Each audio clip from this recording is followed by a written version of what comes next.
Irmãos, que bom a gente estar na presença do Senhor para buscarmos a face dEle, para louvá-lo de todo o nosso coração e que Deus possa falar ao nosso coração. Você não veio aqui por acaso.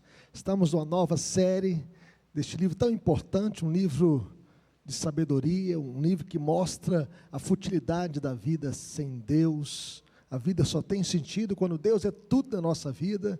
E hoje nós iremos fazer uma introdução, lendo os 3 primeiros versículos para o nosso crescimento, com o tema vaidade de vaidades.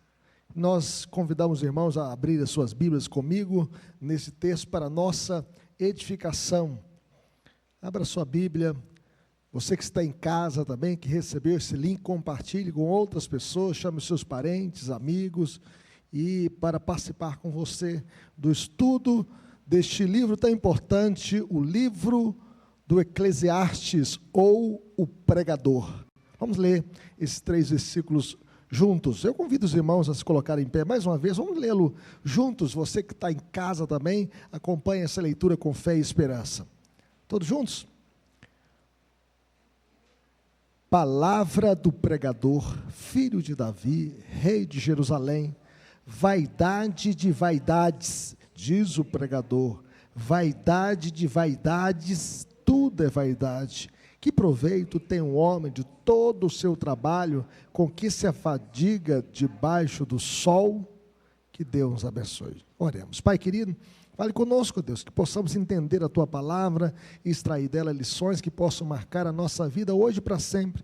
Que nenhum de nós saia daqui do jeito que entrou, mas que saímos daqui tocados pela Tua palavra. Possamos, ó Deus, ser iluminados pelo Teu Santo Espírito para que possamos entendê-la e aplicá-la na nossa vida. É o que pedimos, no nome de Jesus, para a glória de Jesus.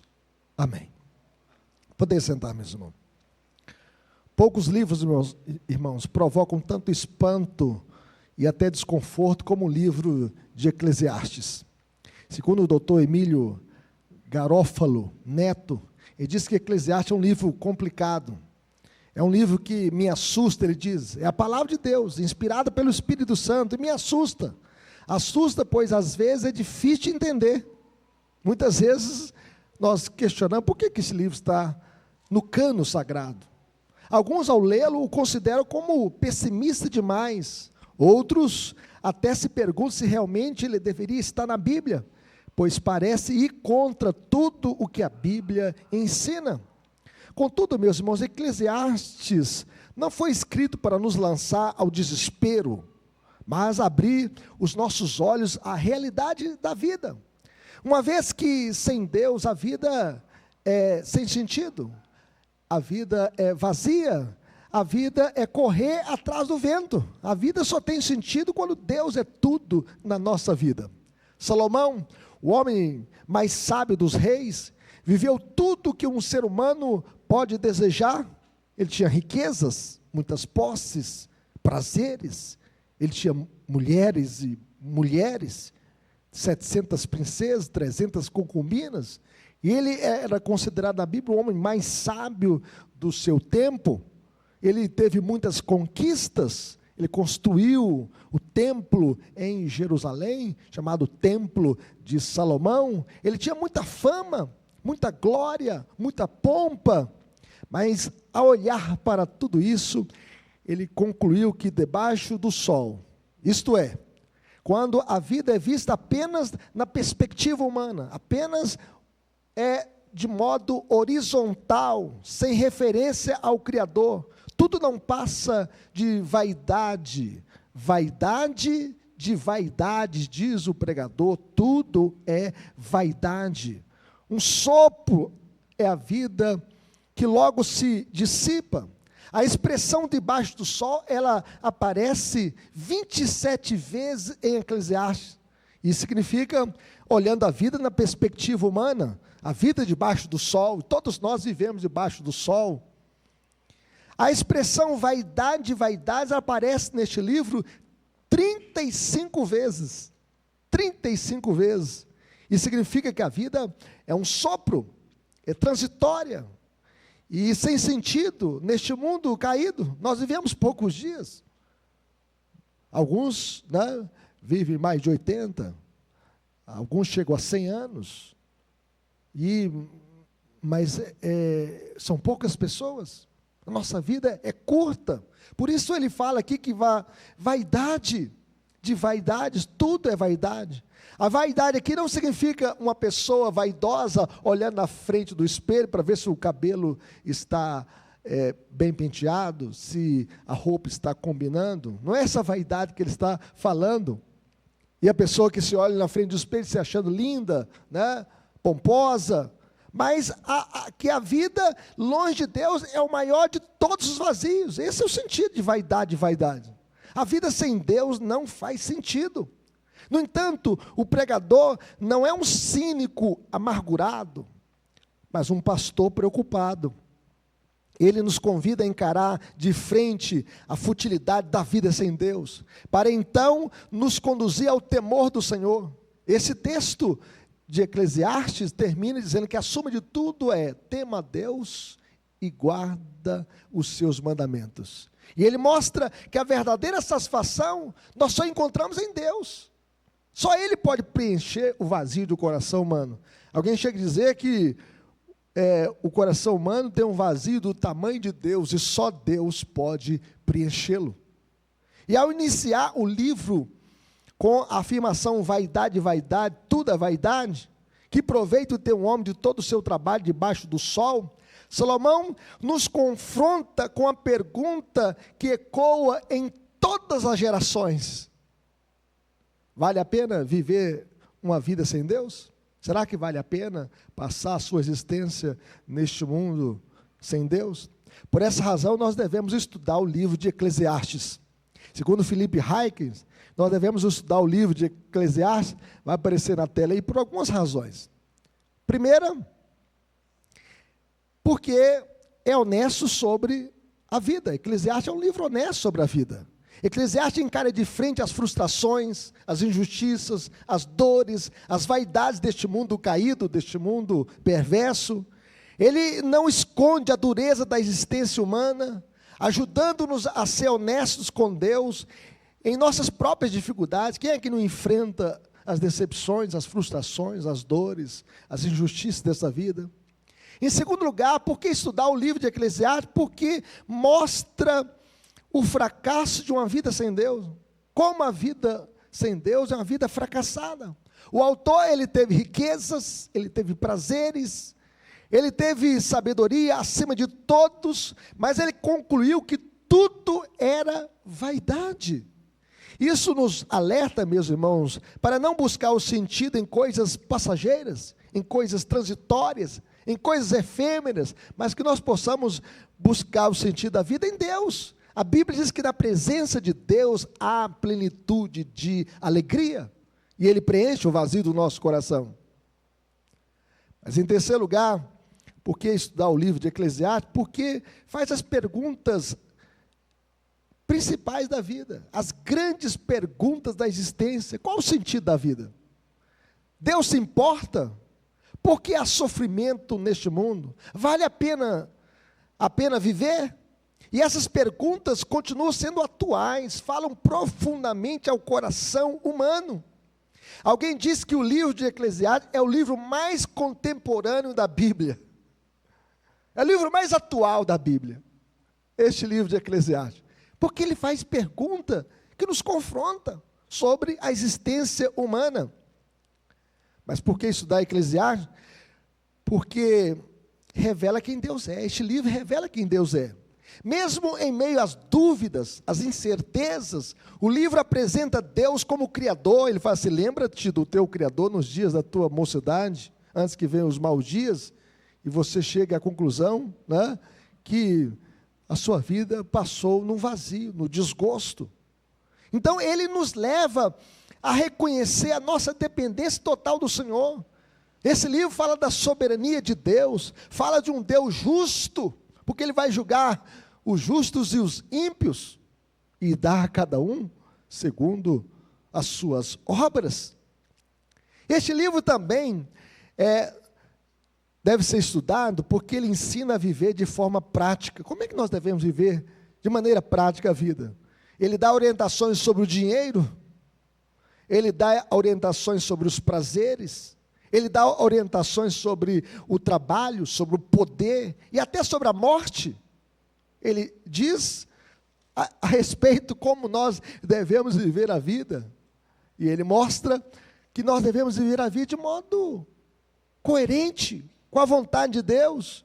E ele chega a dizer: tudo quanto tiver a mão para fazer, faz-o conforme as tuas forças, porque no além para onde tu vais não há obra, nem projetos, nem conhecimento, nem sabedoria alguma. Então nós devemos viver a vida de modo correto, de modo que agrada a Deus, de modo sábio. E ele chega a dizer o seguinte: o pó volte à terra como era, o Espírito volte a Deus que o deu. Por isso lembra-te do teu Criador nos dias da tua mocidade.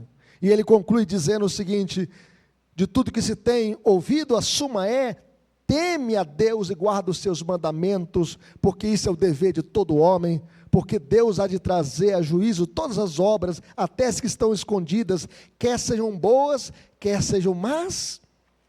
E finalmente, nós devemos estudar esse livro de Eclesiastes, porque ele é útil tanto para os crentes quanto para os descrentes. Para os cristãos é um espaço para lidar com as dúvidas.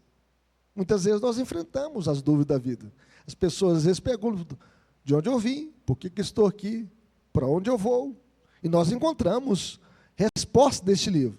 E para os céticos pode ser um portão de entrada para a fé, conduzindo à esperança que só se cumpre plenamente em Cristo. Só em Cristo nós encontramos a verdadeira felicidade, a verdadeira alegria, a verdadeira paz, só nele, só nele.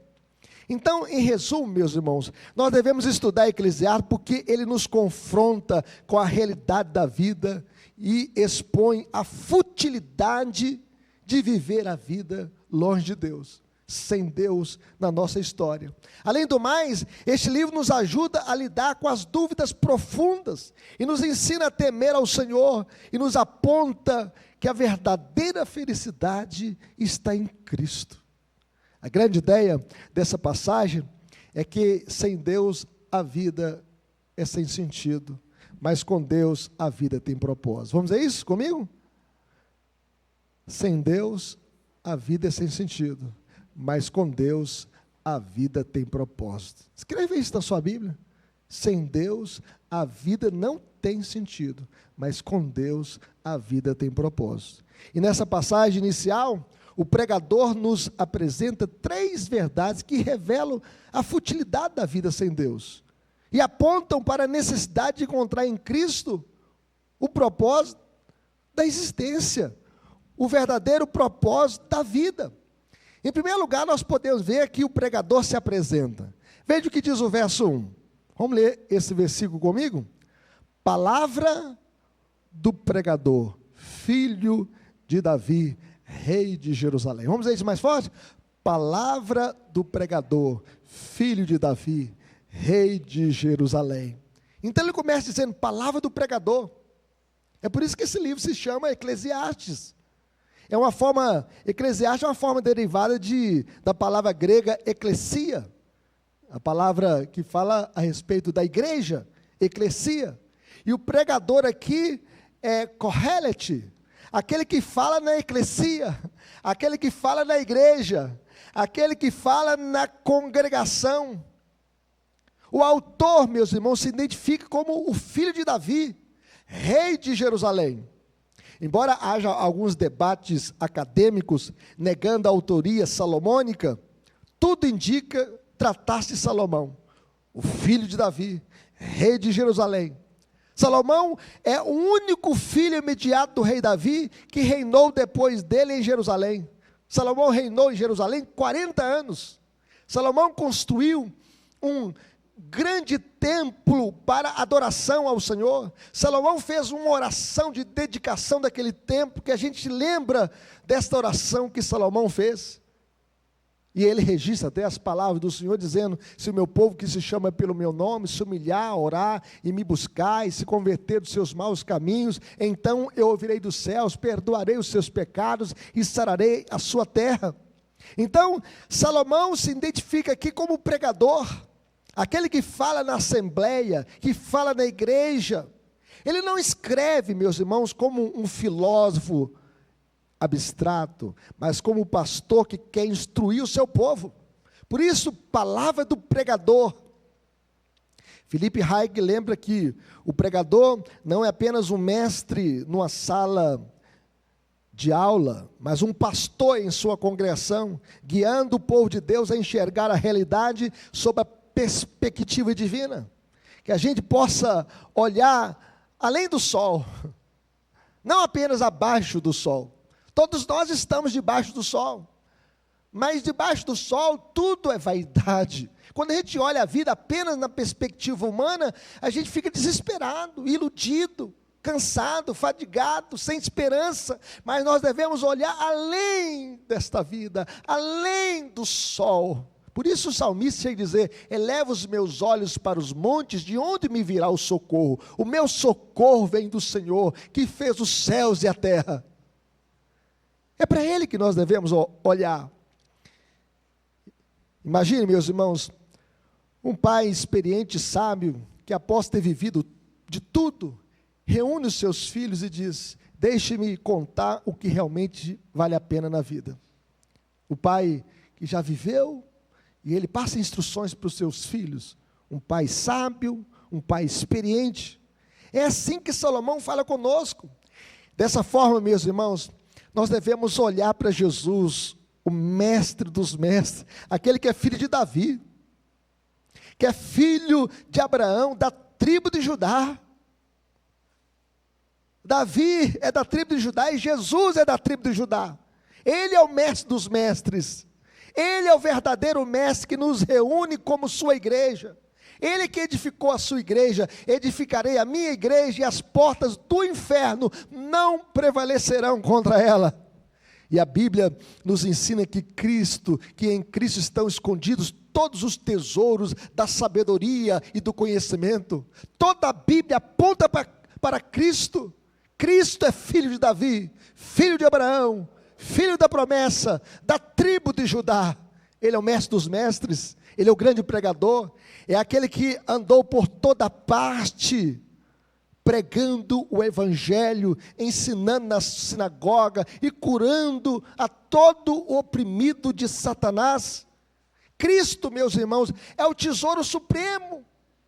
Nele nós encontramos tudo o que precisamos para viver com entendimento e para a nossa salvação. Em Cristo nós encontramos vida, nós encontramos paz, nós encontramos salvação. É nele, no Senhor Jesus. Mas em segundo lugar, meus irmãos, a declaração da vaidade. Veja o que diz o verso 2. Abra sua Bíblia comigo, lá em Eclesiastes 1 e 2. Vamos ler juntos? Vaidade de vaidades, diz o pregador. Vaidade de vaidades, tudo é vaidades. Vaidade, tudo é vaidade. Então a palavra hebraica aqui, revel, significa vapor, sopro, neblina. Todos nós já brincamos aqui de fazer bolha de sabão, não é verdade? Quem já brincou aqui, levanta a mão. Então, aí você solta assim a bolinha de sabão, sobe, né? Estoura. Assim é a vida. Assim é a nossa vida, meus irmãos, é passageira, é um vapor, é uma neblina. Tudo que é vivido apenas debaixo do sol é passageiro, é insubstancial, é inútil. A expressão vaidade, vaidades, é uma construção no superlativo, equivalente a dizer, o vazio mais vazio. O vazio mais vazio. A vida é como um sopro, é transitória, é passageira, é insatisfatória. E esse refrão aparece 35 vezes em Eclesiastes e marca a nota-chave deste livro, mostrando que a vida é fugaz, é passageira. Quer ver uma coisa? 100 anos atrás, nenhum de nós estava aqui, estava? E daqui a 100 anos? Nenhum de nós estará aqui. Nenhum de nós. E quero ousar a dizer Quem sabe até a criança recém-nascida. É passageira. É como a neblina da manhã, meus irmãos, que logo se dissipa ao sol, ao nascer do sol. Assim é a vida sem Deus. Bela por um instante, mas rapidamente desaparece. Rapidamente. Michael Eaton afirma que se olharmos a vida sem referi-la a Deus, o mundo em que nos encontramos é um caos sem significado. Nossos projetos são como castelos de nuvem num dia de vento, belos aos olhos, mas sem consistência. É por isso que o salmista chega a dizer: se o Senhor não edificar a nossa casa, em vão trabalhos que edificam. De igual forma, meus irmãos, um castelo de areia na praia pode parecer magnífico. Tem gente que vai na praia e constrói ali um castelo bonito, né? Faz ali um desenho bonito, mas basta a maré subir para que tudo se desfaça. Assim são os projetos humanos sem Deus. Assim é a vida sem Deus. No entanto, meus irmãos, a vaidade não tem a última palavra, sabe por quê? Porque em Cristo nós temos a vida eterna. Sem Ele, meus irmãos, a vida é como um vapor. Mas com Ele, nós temos uma herança incorruptível. Uma herança que não se murcha, que não se desvanece. Nele, nós temos vida e vida eterna. Por isso o Senhor Jesus diz o seguinte: quem crê em mim, ainda que morra, viverá. Crês isto? E Marta diz: eu tenho crido que tu és o Cristo que devia vir ao mundo. Por isso a nossa esperança, meus irmãos, não pode estar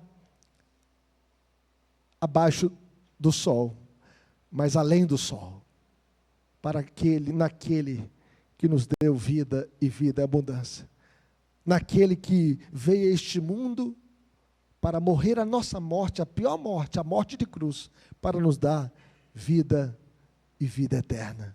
Quem crê nele tem uma esperança além desta vida, além do sol, uma esperança eterna.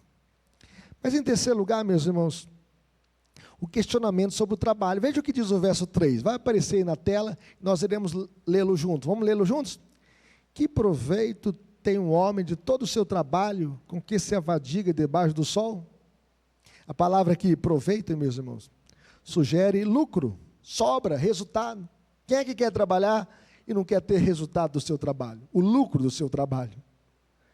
Mas Salomão mostra, meus irmãos, que todo esforço humano, visto apenas do ponto de vista terreno, não gera lucro verdadeiro, pois nada permanece. Huygens observa que não poderia haver exemplo melhor do que Salomão. Se nem o rei mais rico e mais sábio encontrou satisfação nas obras deste mundo, ninguém encontrará. Este homem que construiu muitas construções em Jerusalém, que fez tantas obras em Jerusalém, que era tão sábio, tão rico, não encontrou satisfação nessas obras. O homem trabalha de dia e noite, acumula bens, mas ao final da vida não leva nada consigo. Como é que nós nascemos no mundo? Nós nascemos nu, sem dente, alguns até careca, sem cabelo. E como é que nós vamos deixar esse mundo? Até a roupa que alguém veste no dia é escolhido pela família. Ninguém leva nada. No caixão não tem gaveta. Vocês já viram caixão com gaveta? Levando as joias, os bens para sepultar? Não existe. Desta vida, nós nascemos nus e voltaremos nus. Como diz Jó, nu eu saí do ventre da minha mãe e nu eu voltarei. Por isso, a nossa esperança tem que estar no Senhor. Segundo o pastor Emílio Garófalo, um trabalhador pode olhar para o seu trabalho e ver que já está há anos em sua repartição pública e ficar com a sensação de que houve pouco progresso e que, na verdade, as coisas até andaram para trás. Outros trabalham de sol a sol, pegam ônibus lotado todo dia e não veem lucro, proveito algum. Um pastor pode olhar para o seu trabalho e pensar: o povo segue fazendo as mesmas bobagens, com os mesmos problemas. Sim, há avanço, mas há tanta coisa para fazer. Um pai de família pode olhar o seu trabalho e desanimar. Quem já passou por essa sensação de frustração? Você está fazendo, e aí você se cansa, se fatiga, e olha que debaixo do sol a vida é sem sentido, sem propósito. É como correr numa esteira. Quem já correu na esteira aqui? Você corre, corre, não sai do lugar. Já sentiu assim? Às vezes nós nos sentimos assim na vida. A pessoa pode se sentir assim no seu trabalho, pode se sentir assim nos seus empreendimentos. A pessoa corre, corre e não sai do lugar. Mas em Cristo, meus irmãos, até o nosso trabalho encontra sentido, encontra propósito. O apóstolo Paulo diz o seguinte: no Senhor o vosso trabalho não é vão. Vale a pena servir a Cristo, vale a pena fazer o que você faz para glorificar a Cristo. Sem Ele, tudo é vaidade, mas com Ele, até o menor serviço tem valor eterno, porque você faz para a glória de Deus. Cristo nos chama, meus irmãos, a enxergar que debaixo do sol há vaidade, mas acima do sol há eternidade. Não fica olhando apenas debaixo do sol, não. Olhe além do sol, porque além do sol há eternidade. Faça as coisas para a glória de Deus, seja varrer a casa, seja educar os filhos, seja trabalhar na sua empresa, seja estudar, seja empreender. Faça tudo para a glória de Deus, porque sem Ele nada faz sentido. Sem Ele tudo é vão e correr atrás do vento. Concluindo, meus irmãos, Eclesiastes começa com uma afirmação dura, não é verdade? Tudo é vaidade. Mas essa não é a última palavra. O livro nos ensina que a vida vivida debaixo do sol é inútil, mas a vida vivida sob a luz do sol da justiça tem propósito eterno. Que você possa viver não apenas debaixo do sol, mas que você possa viver debaixo da luz do sol da justiça. Que o sol da justiça, que é Jesus, possa brilhar na sua casa, na sua empresa, no seu trabalho, nos seus empreendimentos. Que você possa viver debaixo da luz de Jesus. Salomão experimentou tudo e concluiu que nada satisfaz sem Deus. Que o coração humano, mesmo tentando preencher os seus vazios nos prazeres, nas riquezas, nos empreendimentos, nas obras, nos projetos humanos, tudo é vazio. Mas Cristo nos mostra, meus irmãos, que só nele nós temos vida abundante. A Bíblia diz que Jesus veio para nos dar vida e vida em abundância. Por isso, a sua família faz sentido, porque Jesus é o primeiro na sua casa. O seu trabalho faz sentido, porque você faz para a glória de Deus. Você trabalha de maneira honesta para a glória de Deus. E que Jesus possa ocupar sempre o primeiro lugar na sua vida. À luz desse texto, meus irmãos, como é que nós devemos viver a nossa vida? Em primeiro lugar, não busque sentido em coisas passageiras. O mundo promete realização em prazer.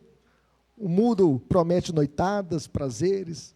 Muitas pessoas às vezes querem ganhar na loteria, para quê? Para viver uma vida nos prazeres, nas noitadas. Querem riqueza apenas para ostentar. Querem sabedoria, mas não querem servir a Deus. Mas a vida sem Deus, né, é vazia, é sem sentido. Tudo é vaidade sem Deus. É sem sentido. A vida só tem sentido vivendo corondel, vivendo na presença de Deus, vivendo diante do Senhor, porque na presença de Deus há plenitude de alegria. Ele que pode preencher o vazio do seu coração, Ele quem pode acalentar o seu coração, Ele quem pode te dar força no seu viver, Ele quem pode renovar as suas forças. Então, viva Coral Del, viva na presença de Deus. Mas em segundo lugar, meus irmãos, como viveremos? Trabalhe com os olhos no Senhor. O trabalho, ele pode ser fardo ou missão. Tem muitas pessoas que às vezes olham o trabalho como penoso, como um peso apenas. Mas que você possa enxergar o trabalho que você faz como missão. Isso me faz lembrar a história de 3 pedreiros construindo uma catedral. Alguém passou e perguntou o que eles estavam fazendo. O primeiro respondeu, colocando um tijolo. O segundo respondeu, levantando uma parede. Mas o terceiro respondeu, eu estou construindo uma catedral para a glória de Deus. Faça tudo para a glória de Deus. A Bíblia chega a dizer, quer comais, quer bebais, ou façais outra coisa qualquer, fazei tudo para a glória de Deus. Em Cristo, meus irmãos, o trabalho se torna um serviço que glorifica a Deus. Paulo, escrevendo aos Colossenses, ele diz o seguinte, tudo quanto fizerdes, fazei de todo o coração, como para o Senhor, e não para homens. Então, no seu trabalho, glorifique a Deus. Que você possa construir uma sociedade melhor, uma família melhor com o seu trabalho. Faça tudo para a glória de Deus. Como viveremos, meus irmãos? Em último lugar, encontre em Cristo a plenitude da vida. Ele é aquele que transforma o vapor da existência numa eternidade cheia de significado.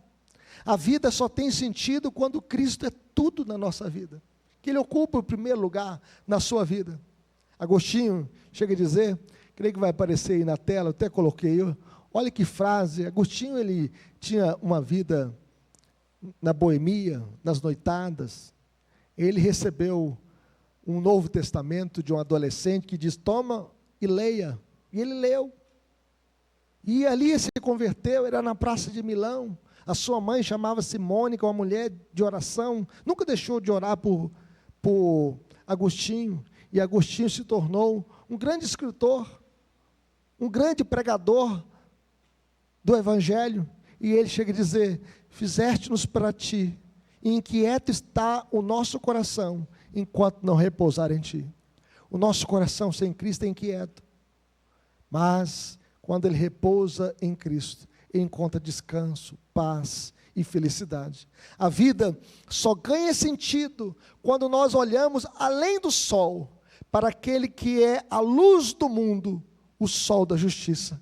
Então olhe para Jesus, olhe além do sol. Só em Cristo a vida ganha significado e esperança. A vida sem Deus, meus irmãos, é uma vida sem sentido, é ilusória. Tudo é vaidade sem Deus, mas com Deus a vida faz sentido. Então olhe para aquele que é o sol da justiça, Cristo. E assim a sua família faz sentido, o seu trabalho faz sentido, o seu viver faz sentido, porque a vida só tem sentido quando Cristo é tudo na vida. Que Deus abençoe. Vamos colocar